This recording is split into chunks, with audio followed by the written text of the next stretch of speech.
what would make you hesitant or unwilling to use our product? Most people's immediate reaction is going to be price. And I would just challenge everybody listening to push past the price. Get into, is there an overlap? Is there a connection that they have that makes their vendor special to them? Or get into those types of answers. In this episode, we delve into the art of crafting the right questions to effectively engage potential customers during market research for product development. Discover the strategies that can help you extract meaningful insights, ensuring your product not only meets but exceeds market expectations. This is part 1 of 2. The Let's Get Entrepreneurial podcast is your ultimate launchpad for igniting ideas and skyrocketing your entrepreneurial dreams. Your 2 hosts will be Professor Gary Palin and serial entrepreneur Ryan Budden. Hello, Ryan. How are you doing today? I'm doing brilliantly as always. What about you, Professor Palin? Keeping busy. The semester is about to start, putting the final touches on my courses. It's very funny being this far out of college and thinking about the start of a school semester. Yeah, my life has flown by. I start a semester, put my head down, and I look up and the semester's over. And it's like 15 weeks have disappeared from my life, and I do it twice a year, and it just keeps flying by. Every time I start one, all of a sudden I look up and it's over. I said, when the hell did all that time disappear? Ryan, today what I would like to speak about, and we've talked about the component of understanding your customers and knowing your customers as you're developing your product. But it struck us as we were having a conversation, we haven't really talked about what types of questions you can ask as you're developing a product. Yeah, that's right. This has become a common theme for us, is saying, ask the customers. So this is a great time for us to go over, well, what should you be asking them? And I want to frame this correctly. This is not a questioning the viability of a venture, because that would be an inherent set of different questions. But this is, once you've identified that you have a viable market, a viable potential to launch a business, and you're going to talk to the customers as you're developing the product or service, what types of questions you should ask them. That's what this is about. That's exactly right. I hope that makes sense to everybody listening. I've got an extensive list of questions. I know you do also. So we're probably going to be doing this in a part 1, part 2. So this would be part 1 of a 2-part episodes. Yep. Keep it short and sweet. We don't want to bombard you with a 40-minute episode that you've got to slog through. So we'll break it up a couple times and you can get some good listening sessions in. Yeah, and I also don't want to edit a 40-minute session. The first question that I always like to ask is, what specific problem do you need our product to solve? Before I get into that, I want to touch the word problem. Some people will argue, never use the word problem because people don't want to share their problems with you. So you can't say what type of obstacles, what type of concerns you have. I'm not into the minutia of it, but there are times I will interchange those words depending on who I'm speaking with. Just as a forethought, the word problem, you might interchange. It's up to you. It's a personal preference. That's really interesting, actually. In my consultancy, we talk about problems a lot. I've never thought about it from a sales tactic. Maybe a problem is not a great word, but that's what typically I'm hired on for. So I would feel very comfortable opening up with, hey, what problems are you facing and how is this going to help? Yes, and they've agreed that you are coming in to help them solve the problem, so they've acknowledged that. So it's a very open discussion. But if you're speaking with someone you've never met before and say, what are your problems? Some people are hesitant to have that discussion with you or open up and tell you what the real issue is. Whereas sometimes I will substitute the word, what obstacles are you facing? What concerns do you have? And people are freer to share their obstacles. I'm not obsessed with that concept, but I just wanted to throw that up before we go. But I'm going to use the word problem because it's just easier to recognize. To repeat, what specific problem do you need our product to solve for you? I think that's going to open up a really great discussion, even just with that one question. Always when I'm developing any type of either just the overview of the business or a specific product or service, I want to make sure I'm adding value directly to what the customer wants or needs. Trying to flesh that out at the beginning directly is what I'm trying to accomplish with that specific question. It also, for people that have been listening to the podcast for a while, it goes back to the pain point exercise that we've talked about many times. There are different ways to do opportunity recognition, but pain points is my favorite. And if you can resolve a large group of people's pain and figure out how to monetize it, this is seeds of the business. This question will then bring that out in greater detail. And then it gets into the minimum viable product also. You want to address the major concerns that someone has, where you may think something is a major concern, but as you're getting feedback from the customers, it might be a minor or a non-issue. And you often see that happen. And one of the tangential products or services is the one that becomes your focus. Well, another question that I like to ask, how do you currently solve or cope with this problem? What are your means of how you're addressing this? Yeah, that's an interesting one, right? What are they doing currently? What are they doing if they don't have your product? Can you create a stronger efficiency? Can you create a multiple factor of them resolving this issue expediently? Right. Can you resolve the issue when there's a cost savings to them to resolve the issue? If you don't know what they're currently doing, it's hard to make a comparison. The other thing that this will allow you to do is oftentimes in a sales situation, one of the biggest hurdles to overcome is they have an overlapping product or service. So they don't want to use yours, even though it has 80% value because you do 20% of something they're already paying for. If you understand what they're already using, maybe you can adjust the service to not include that, or you can partner with that 20%, or you can do something to overcome that quickly. And you have to understand too, when you speak with people, especially in a B2B transaction, but it can be a B2C. Well, let me clarify. B2B is business to business. B2C is business to consumers. I don't want to make the assumption that the acronyms we use, that everyone's going to follow along. It's important to understand that people are reticent to switch when they're using something because there's a learning curve, there's a hassle associated with this. As you're asking these questions, you want to understand that they're not going to jump into switching. We had done a episode, and one of the things we talked about was the multiple of 7 factor. So you don't want to be just incrementally better. You want to have a major jump of efficiency, cost savings, expediency, something that's a major impact on them to get them to move.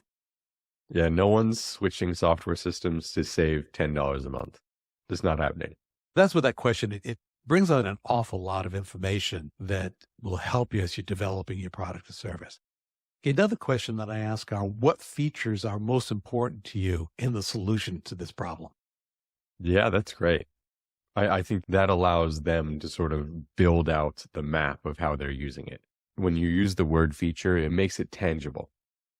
Asking them what's most important to them with the feature can draw out quite a conversation. I've always go into any product development, I have assumptions. And 9 times out of 10, a good component of my assumptions prove to be faulty. You have to do the best you can, but oftentimes you've got to change it really quickly. Anyone that's listening to the podcast and is developing a product or service, sitting in their workshop, developing this perfect mousetrap without talking to the customers, they're making assumptions. And when they launch the mousetrap and no one buys it, they're wondering why. Well, that's one of the reasons. Also, prioritization. We're very heavy on an MVP model. Asking them to rank it essentially gives you your prioritization map. What are you going to develop first? Where can you stop developing and still get the majority of the impact? This question is going to bring a lot of those answers to the forefront as well. Absolutely. And if you understand what's important to them, again, that helps you overcome that obstacle of them switching to your product. Another question that I like to ask is, are there any features or benefits you feel are missing from your current product or service that you're using or that are in the market? Where are the voids? This is a good one. There's a lot of ways to attack this question, right? You can reframe it in a lot of ways, but essentially what you're asking them is, you're the expert. You tell me what I should be doing. You always do an analysis of, well, you should do an analysis of the competition, but this allows you to do the analysis from the eyes of the target market versus from your eyes. That's something I think a lot of people make a mistake on, is they're just viewing it solely from their eyes. And again, their assumptions, preconceived notions very often are faulty. This will also allow you from a marketing perspective to know what to highlight. So know what your truly unique qualifiers are so that you can push them first. Once I've flushed out a lot of this information, I like to fine tune it. So I've gotten what's important to them and identifying what features they need. But I like to validate, and this question is somewhat redundant, but it helps me to understand if they're consistent. I ask them basically, what would be your ideal version of this product? What would it look like? So there's a redundancy built into my questioning. It's almost like a reframing to get them to explain a little bit more. It depends what type of industry, what type of market you're addressing. I very often will ask them, how often would you use our product? Is there consistency? So if it's something they're using on a daily basis, if it's something they're using on a monthly, on a yearly, that's different dynamics. That is also going to help you maybe form a pricing strategy as well. If they're using this daily versus monthly versus quarterly or yearly, they're going to have very different expectations. And not just from the dollar amount of the pricing. Can you embed a residual pricing model into this? So it's a repeat every month they pay you X number of dollars, or is it a one-time upfront purchase? So there's a different dynamics associated with this. Yeah, and I wasn't even necessarily thinking of price. I was more thinking of if they're using it once a year, are they more likely to pay it if they don't have to own it for a year, if they can just pay for a single use? Or pay for 10 uses? Or do they really have to own the item or the software or the service if they're using it every day? Ryan, before we continue, I'd like to address an important issue for the Let's Get Entrepreneurial podcast. Creating a quality podcast with valuable content is very time consuming and has substantial costs to create and produce. To cover these costs, many podcasts use a paid subscription model. Others use a sponsorship model. We prefer not to implement either of these options. I would like to address a concept called value for value podcasting. While we enjoy creating value for our listeners, providing insights that enhance their entrepreneurial success, it would mean the world to us if our audience would also give some value back to us to support our efforts. One might wonder, how can you support our show? Well, it's simple. Sharing our podcast with friends, colleagues, or on your social media is a fantastic way to give back. Also, we love receiving your feedback, comments, or even just a cheerful email. Or consider making a monetary contribution through platforms such as Venmo or Substack. You can also support us by setting up a bill payment through your bank. This method allows you to send a contribution directly to our physical address. Every bit of support counts, whether it's tuning in, sharing our episodes, or contributing financially. Each contribution helps us cover production costs and improve the podcast. Check out our website at prospirit.com, where you can find more details on how to support us. Every contribution, no matter the size, makes a massive difference. Decide for yourself, what is the value of this episode to you? Let's do this together. We provide value and you return value. Value for value podcasting. Thank you for being a part of Let's Get Entrepreneurial. Now, let's get back to today's episode. Another question I think is important, and this is the flip side of what's important to you. It's what would make you hesitant or unwilling to use our product? Most people's immediate reaction is going to be price. And I would just challenge everybody listening to push past the price. Get into, is there an overlap? Is there a connection that they have that makes their vendor special to them? Or get into those types of answers. If it's something they're using every day, then it might be, is it user friendly? Or if I'm working in a field where I have quite a turnover of employees, how difficult is it to train people to use this product? Is it fairly simple? Is it intuitive? Or is it detailed training associated with that? Those can have impacts depending on what industry you're in. There's no doubt they will have a specific answer for you there. And those are some of the questions. I have others, but I've dominated the conversation. What questions do you like to ask, Ryan? This really isn't a question. Maybe we should have said this up front, but a piece of advice when you're having these conversations is record it. Take notes, do it over Zoom, do it in person and ask them if you can record it. I can't tell you how many meetings I've left and been like, that was fantastic. I got so much information. And then I'm scribbling away in my car trying to remember everything they said. Get ahead of that problem before you're trying to re-ask them questions. Would be just a general piece of advice anytime you're getting into these situations. And you said something that was very important is ask their permission to record it. Don't just assume you can do it. In this day and age, I think some people are very weary of being recorded in general. It's just breaking the ice on that ask. Saying, hey, can I record this right off the bat gives it a formality that kind of puts people back sometimes. So if you get them to lean into why you're recording it, I think you'll have better results. When I'm doing that, I will mention that I'm just going to be using this for internal information. This will not be something that gets broadcast externally. The questions that you outlined have been really fantastic on getting like the need and want of it. Do you have a specific question on how do you get around the sticky conversation of what would you pay for this? How are we breaching the topic of pricing? That's always a difficult question. Very often, again, it's situationally developed. I would ask them, what is the value of this product to you? And ask them directly, says, what would you be willing to pay? Just ask them outright. That could work really well. Another strategy, if people are hesitant to ask it that way, is you've got to think about what your product or service is doing. But if this was able to get you one new customer or one new lead or one new whatever, what is that thing worth to you? If their average customer is a $10,000 customer, that gives you a lot of pricing insight as well. Also, I would very often have in my mind a range. Would you be willing to pay more than $99? You don't want to leave money on the table. I will lead with an extreme higher than what I think, or through my research, has determined what the value will be. So I'll go higher because it's easier to start higher and go lower. You can give up ground, but it's hard to make that ground back up. Another question I have is, how urgent is this for you? How quickly do you need this service or product? It helps you flesh out how important it is, which goes back to one of the previous questions. If the bridge collapses and you're coming in to rebuild the bridge, there's an urgency associated with that, and you can get a higher value on a price point.